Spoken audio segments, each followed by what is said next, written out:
আমি আগেই বলে নিচ্ছি, যাদের হাড় দুর্বল তারা আমার এই ভিডিওটি দেখবে না। তারপর যদি হাসতে হাসতে লুঙ্গি খুলে যায় তাহলে কিন্তু আমি দায়ী না। একটা লোক বিয়ে করলো, অনেকদিন হয়ে গেছে, কিন্তু তাদের বাচ্চা হচ্ছিল না। তাই সে এক ফকির বাবার কাছে গেল দোয়া চাইতে। তখন ফকির বাবা বলল, যা তোকে দোয়া করে দিলাম, খুব তাড়াতাড়ি তোদের সন্তান হবে। তারপর 1 বছর পরে লোকটির একটা মেয়ে সন্তান হলো। তখন লোকটি খুশিতে আত্মহারা হয়ে গেল আর মেয়ের নাম করার জন্য তাড়াতাড়ি ফকির বাবার কাছে চলে গেল। আর ফকির বাবা তখন ধ্যানমগ্ন ছিল, আর তখন তার ধ্যান ভেঙে গেল আর সে রেগে মেগে বলল, ধুর বাল। তখন লোকটি ভাবলো, ফকির বাবা মনে হয় আমার মেয়ের নাম বাল রাখতে বলছে, সেই অনুপাতে মেয়েটির নাম বাল রেখে দিল। তারপর আরো 2 বছর পরে লোকটির একটা ছেলে সন্তান হলো।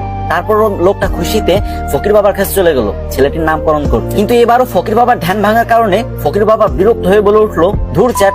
তখন লোকটি ভাবলো, ফকির বাবা মনে হয় আমার ছেলের নাম চ্যাট রাখতে বলছে, তাই সেই অনুপাতে ছেলের নাম চ্যাট রেখে দিল। তারপর আবার কিছুদিন পরে লোকটির একটি ছাগলের বাচ্চা হলো, আর সেই লোকটি ছাগলের বাচ্চা নামকরণ করার জন্য ফকির বাবার কাছে চলে গেল। কিন্তু তখন ফকির বাবা একদমই ধ্যানমগ্ন ছিলেন না, আর যখন দেখলো ছাগলের নামকরণ করার জন্য তার কাছে আসছে, তখন সে প্রচন্ড রেগে গেল আর বলল, তুই একটা ছাগলের নামকরণ করার জন্য আমার কাছে আইসোস, যা তো ছাগলের বাচ্চার নাম পুটকি রেখে দিল। তারপর ছাগলের বাচ্চার নাম পুটকি রেখে দিল। তারপর ছেলে মেয়ে বড় হলো। তারপর লোকটি তার মেয়ের জন্য বিয়ে ঠিক করলো। কিন্তু যখন মেয়েটির জামাই বিয়ে বাড়িতে পা রাখলো, তখন সবাই চিৎকার করে বলতে লাগলো, এই বালের জামাই আইছে, বালের জামাই আইছে, তাড়াতাড়ি ওরা বরণ কর, আমাকে বালের জামাই আইছে।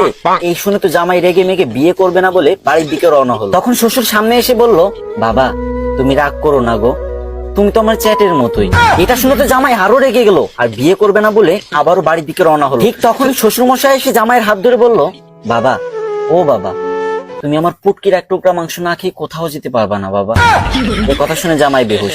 আর আমি জানি আপনি এখন হা হা করে হাসতেছেন আর এটা ভাবতেছেন যে আমি ভিডিও করার সময় হাসলাম না কেন।